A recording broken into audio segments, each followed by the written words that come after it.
Hi, it's Eva Cartman, and you're listening to the Dream Big podcast show, the place to go to learn, laugh, and grow. Today we welcome Humble the Poet, an amazing artist who has many passions, from music to fashion to film, and he has so much wisdom to share from his journey. This is episode 146. You ready? It's time to dream big. Welcome to the Dream Big podcast show. We're inspiring you to shoot for the moon, take aim and go. We bring to you amazing guests who truly love what they do. Every day they're living their dreams, and so can you. Dream big, take action to reach your goals. Are you pumped yet? It's showtime, let's rock and roll. Hi, Big Dreamers! Before I introduce Humble the Poet, I wanted to let you know that you can now get my free Confidence Secrets course, which is over 1 hour of me teaching you about how to develop your superpower of self-belief. This Confidence Secrets course is going to be part of the Dream Big Academy that we launch later this year. But for a limited time, we are offering access to this content for free at dreambigpodcast.com/beta. If you're a younger Big Dreamer listening to this, please ask your parents to help you get it. Again, it's completely free for a limited time only, so please take advantage and get the course while you still can at dreambigpodcast.com/beta. Okay, now let's turn our attention to this week's amazing guest, Humble the Poet. Humble is so fun and cool. He has had an amazing journey from being an elementary school teacher to creating a huge community of super fans online who love his artistry, which comes in many forms: music, videos, fashion, and recently his book, Unlearn, 101 Simple Truths for a Better Life, which is a bestseller. Humble shares tons of great tips and strategies in this interview, and we'll include everything we discussed at our show notes at dreambigpodcast.com/146. Without further ado, here's my interview with Humble the Poet. Let's roll the tape. Hi, Humble. Hey. Thank you for joining us on the Dream Big podcast. I'm so excited to be here. Thank you so much for having me. You started your career as an elementary school teacher, which I know is super rewarding for you, but ultimately decided to pursue being an artist full-time and became known as Humble the Poet. What gave you the courage to make this big move? When I was a teacher, I became a teacher because I really liked learning, and I really liked, I wanted to work a job where every day is going to be different. And you're in school right now, so every day in the classroom is every single day something different happens. So I really like that idea. And after work, I needed to find something to do and scratch my creative itch. And so I started doing spoken word poetry and sharing my work online. And slowly people in the city started recognizing me. And then even my students started recognizing me. So it just slowly happened. It didn't happen overnight. It happened over a couple of years, actually. And the rest was history. Wow, and I'm sure you were a fantastic teacher, but I know that your unique gift is your art, and if you hadn't made that transition, then you could have never shared this art with the whole entire world, which is amazing. Yeah, and you know what? I learned a lot from being a teacher, because being a teacher taught me how to communicate using, as simple language as possible, and also the idea that we got to take big ideas and cut them up into small pieces to make it easier for people to understand. So I learned all of that from being a teacher. I taught the third grade. So, when you work with people who are 8, and you want to teach them how to do long division, or you want to teach them how to do, double digit multiplication, you got to break it down into easier pieces. So what I started doing with my writing and my music was the same thing. I would take something that a lot of people were going through in their life, a lot of people were feeling, and I would break it down into small pieces to make it easier for everyone to understand. Because no matter how old anybody is, we all still have a little kid inside of us. And when we can speak to that kid, we'll all start to feel better. Wow, that's amazing. And in your interview with Lewis Howes, you said how important it is to focus on, the rainbow, not the pot of gold. And I really love analogies like that. So can you share what you meant with our young Big Dreamers? Yeah, so a lot of big dreamers, they're thinking about the pot of gold at the end of the rainbow. They're thinking about the finish line. They're thinking about the day they win. They're thinking about the championship game and holding that trophy over their head. And what I realize is, it's cool to win and it's cool to get cool stuff, but that only lasts for a couple of hours or a couple of days. And then you're left thinking, well, what's next? What do I do next? And then you spend all your time chasing that next pot of gold. So what I tell people is, hey, if you're on that rainbow, instead of focusing on the pot of gold, have fun on the rainbow. Let the rainbow be the pot of gold. And then every single day you'll enjoy the rewards instead of promising yourself that you can only feel good when you hit the finish line. Because none of us will ever hit that finish line. That's beautiful. And it's so true, like especially for big dreams, which you said before do not happen overnight. You need to fall in love with the actual journey itself, because many big dreams and goals can take years to accomplish. And it's nice to just, instead of focusing all on that end result, getting to know the journey. Exactly. And you know what it is too, is like when we watch on TV, we only see the people hitting the big goal. We only see people winning the medal, the gold medal or the trophy or the prize. We don't see all the work they put in beforehand. We don't see all the years of work that they had to put in to get there. And if they weren't in love with the process, if they weren't in love with the journey, they would have never made it there. And the thing is, there's always going to be a next day after any accomplishment or any failure. So if we have fun on the journey, then we'll never have to worry about the destination, and we can have as much fun for the rest of our life. So true. And speaking of goals, I know you hit many milestones in your life, like getting out of debt, releasing a hit song, writing a best-selling book, being in an Apple commercial. Those were all accomplishments, but I know you keep on pushing and redefining yourself. But what do you think it's so important to grow? I think the thing that actually makes us happy is when we are getting better every single day. And it doesn't have to be by big steps. We could be taking baby steps every single day. And as long as we're better than we are yesterday, I think we're happy. And it's like when you play a video game. As long as you keep making it to the next level, you're happy. And some of your favorite video games, you wish they never ended. So I kind of look at life that way. So even when I got to do a lot of cool things like being in an Apple commercial or having a best-selling book or having a hit song, I realized that, hey, when I listen to those songs or reread my book or watch that commercial, the memories I have is how much fun I had doing it. And so all I try to do now is I try to chase the fun, and I try to see when people, come up to me and present me with different opportunities. I try to ask myself, is that going to be fun? Will I learn something from it? So for me, as long as I'm learning, I'm really happy. And it is redefining myself, but I think all of us have to get to know ourselves, and we're all like onions. You peel away one layer, you learn a little bit about yourself, and then you go a little bit deeper, and you peel away another layer and another layer, and then you realize that you can keep doing this for the rest of your life.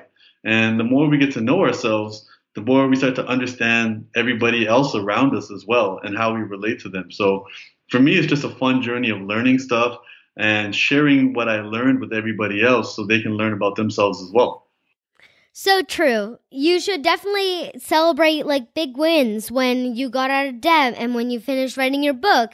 But at the end of the day, those accomplishments just show what's possible if you keep on growing and learning, and especially having fun.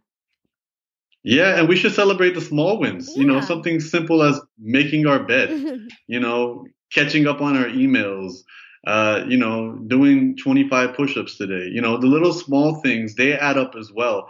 And it's the small things that make the big things. I didn't wake up one morning and just get an Apple commercial. I had to do, spoken word poetry for 10 years before anybody heard of me.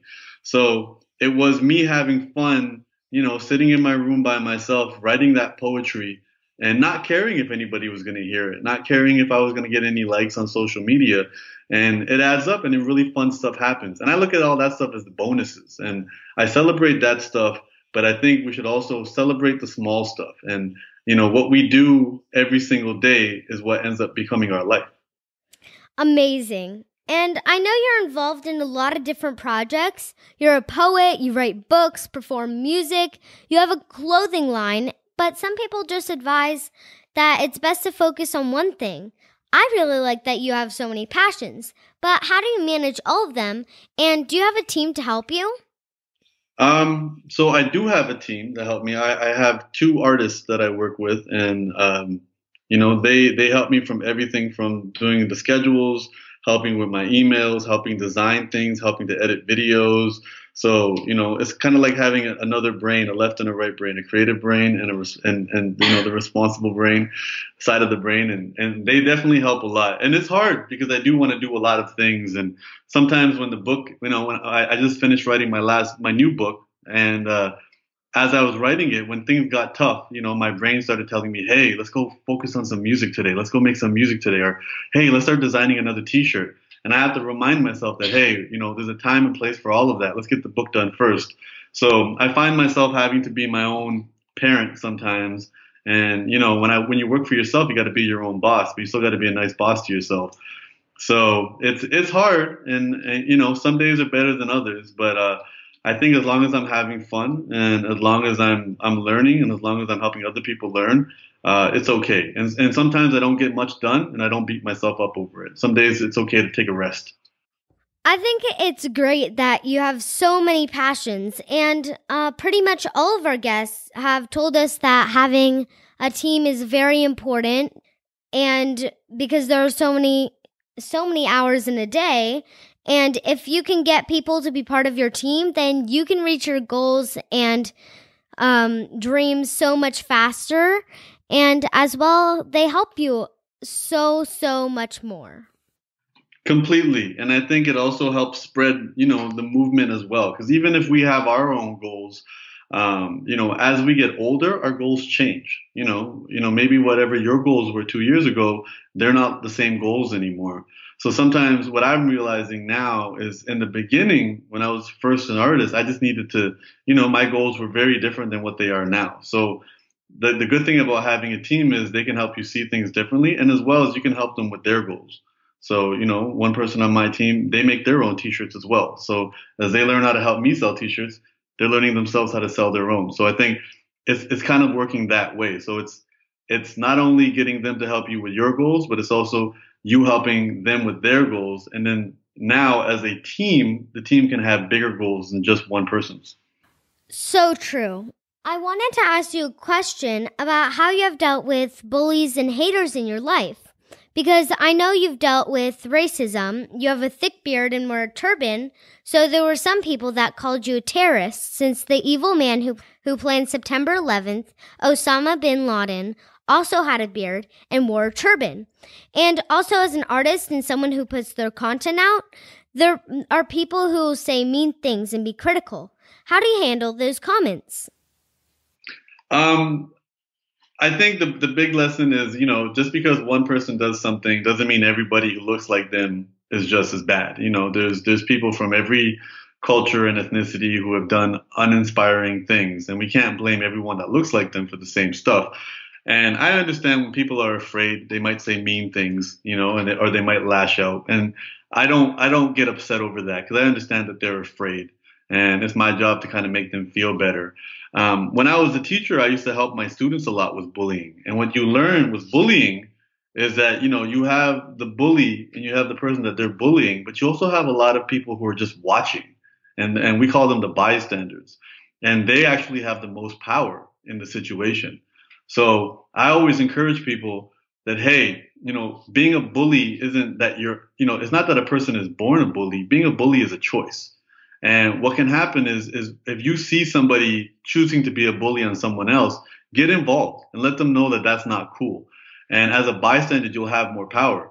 And then, you'll inspire other people to become more positive bystanders if you ever find yourself in that situation. So for me, I grew up dealing with a lot of challenges and dealing with bullies, but it made me stronger. It made me learn who I was, and it made me learn to stand up for myself.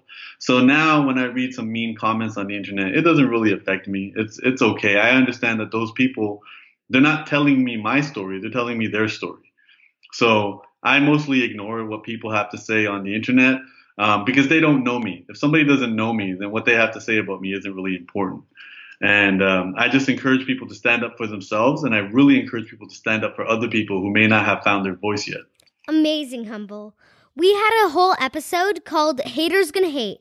You just can't control what other people say or do. You can control how you react, though. And reacting by getting upset, or worse, abandoning your big dreams, is about the worst thing you could do because you're letting the bully win.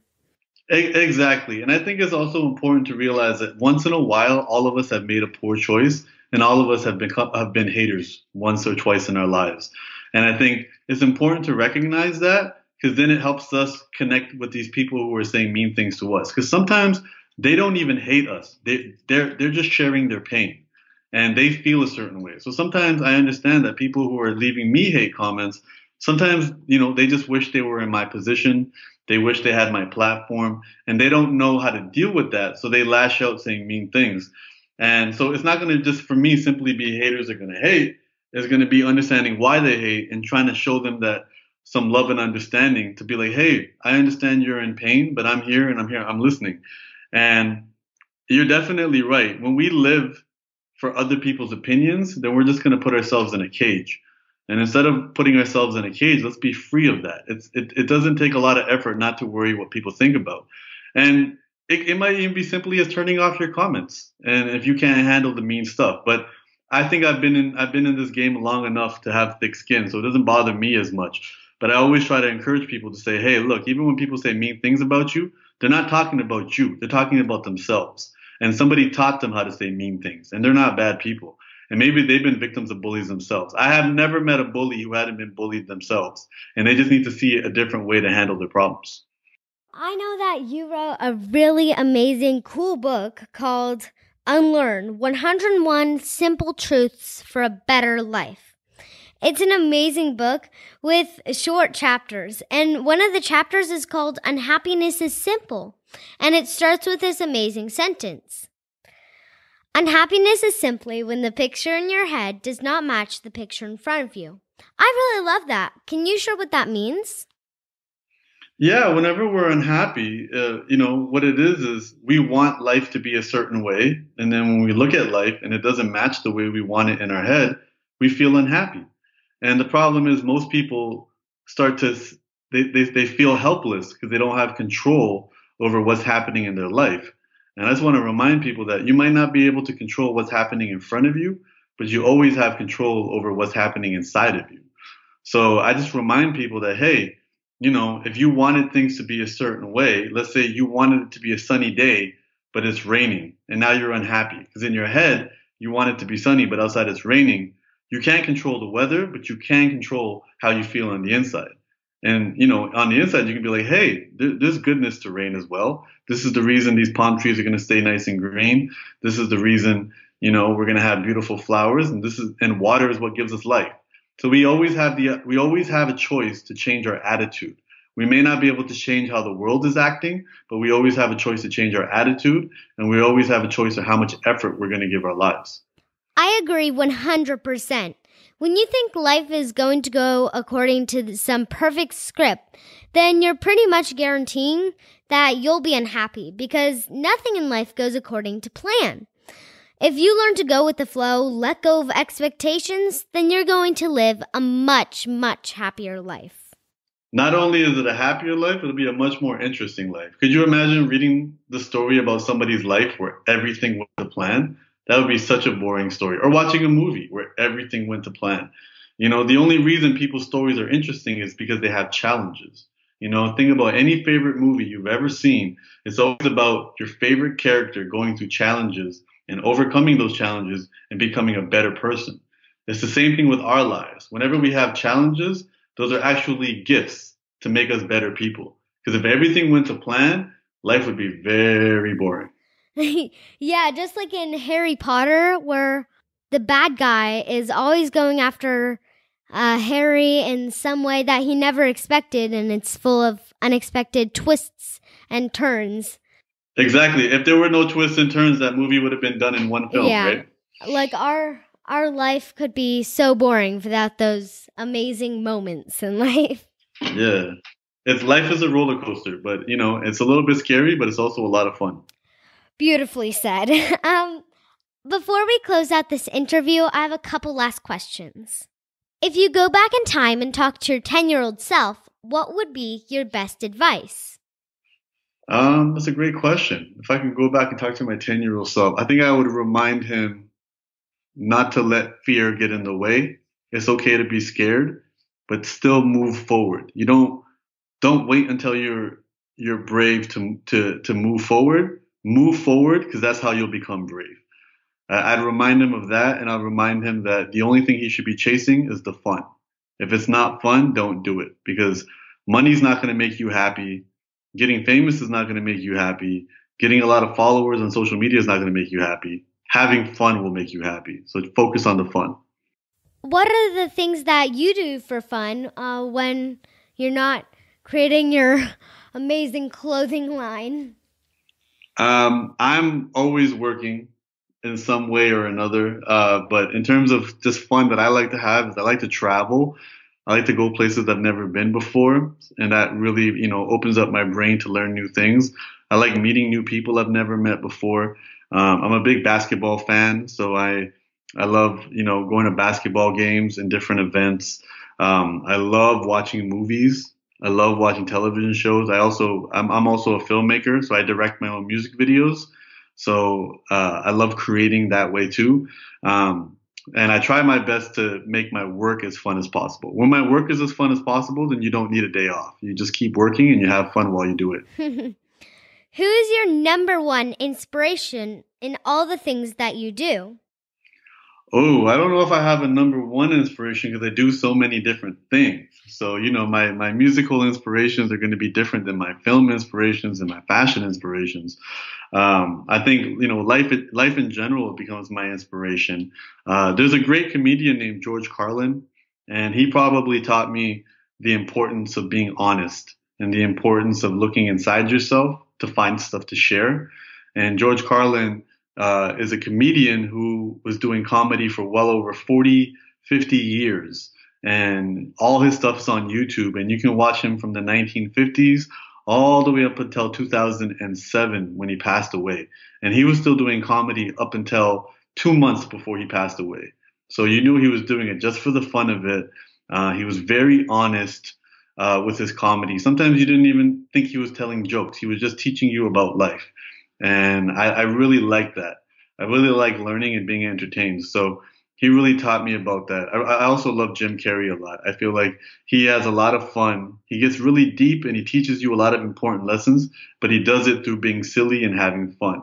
And I think that's really important. When you have doubted yourself in the past, what made you overcome those fears and continue to pursue your dream? I don't even know if I overcame a fear. Sometimes I can face a fear and I can still make things happen despite the fear, and I feel like I overcame it. And then the next day I have to do the same thing again and I feel the fear again. So I think what I remind myself is when you face a fear, you get stronger. You don't get stronger then face the fear. You have to feel a little bit scared before you face it. And I always remind myself about the roller coaster. Nobody's going to be lined up for the roller coaster if it's not scary. Then it's just going to be a boring little roller coaster. You want to go on a roller coaster because it gives you those butterflies in your stomach. So when I think about the stuff I have to do, I always want to have a little bit of butterflies in my stomach because that's what keeps it exciting. Because if it wasn't scaring me a little bit, then I'd get bored. And if we're bored, then what's the point? You've already made many of your dreams a reality. But if you look at yourself today, what's your big dream for the future? My big dream is to help all those people around me make their dreams a reality. My parents came from India in the 1970s and, they didn't have a lot of choices when they came to this country for them to make money and for them to start a family. And they really helped me be in a position where I had more choices. I want to create a situation where, my nieces and my nephews, I have 2 nieces and 2 nephews. I want to make sure that they can do whatever they want as long as they work really hard at it and all the options are available for them. And then for also people in my community, I want to show them that, hey, it is possible to have big dreams and it is possible to make them realistic and it is possible to realize them, but it's just going to take a lot of hard work. And I want anybody that comes across me to feel better about life. And I want them to also know that whatever their dreams are, because everybody has different dreams, I want them to know that if they work very, very hard and, put in the time and have the patience, that they can make it happen. And also to remind them that it's okay to change your dream halfway through. You might want something one day and then wake up in the morning and be like, hey, that's not for me anymore. I want to try something new. So for some people, they may want to be rappers. Some people may want to be actors and actresses. Some people may want to be professional athletes. Other people want to be doctors and engineers and veterinary assistants. Other people may want to paint. And I think I want everyone to do what excites them. And not just what they're passionate about, but what they're obsessed about, what they can't stop thinking about. And when you find the reward in doing the work and you don't care about anything else, then I think you're living the best life you could possibly live. Thank you so much for this interview, Humble. Before we end, I have one last question. Where can our audience find out more about you? Your audience can find me on my website, humblethepoet.com, and they have all my work there, all my music, all my fashion, my books, and my films, and everything else I've done is right there. As well, everywhere on social media, at Humble the Poet. So I'm on Instagram, Twitter, Snapchat, Facebook. I'm everywhere. Everywhere that people use social media, you'll find me and you'll find some of my work. Thank you so much. And big dreamers, remember to always chase your dreams and make sure you find Humble on Instagram, Twitter, Snapchat, and just like he said, any social media page. Thank you so much, Humble. Thank you so much for having me. Bye. Bye. A huge thank you to Humble the Poet for such an insightful interview. So many golden nuggets in there. Speaking of gold, I especially love the analogy of focusing on the rainbow and not that pot of gold. As always, all the links to everything we discuss are in our show notes at dreambigpodcast.com/146. Did you enjoy this special episode? If so, please tell your friends and family about the Dream Big podcast. If everyone listening can just tell one person about this episode, that would lead to a chain reaction that would get the Dream Big podcast in front of so many new people, which would be amazing. If you haven't already, be sure to hit the subscribe button so that you can be notified whenever we release a new episode. Finally, if you're interested in being part of the Dream Big Academy, please go to dreambigpodcast.com/beta right now. We are giving away the Confidence Secrets course for free. Have your parents go to dreambigpodcast.com/beta to get the free course that includes over 1 hour of me teaching you how to become more confident, which is the key to achieving your big dreams. Thank you so much for tuning in. This is Eva Cartman reminding you that you have unlimited potential. Your dreams are not optional, you need to make them essential. So take massive action to turn those big dreams into reality. Live with passion, the way life was meant to be. I'll see you next episode. Bye!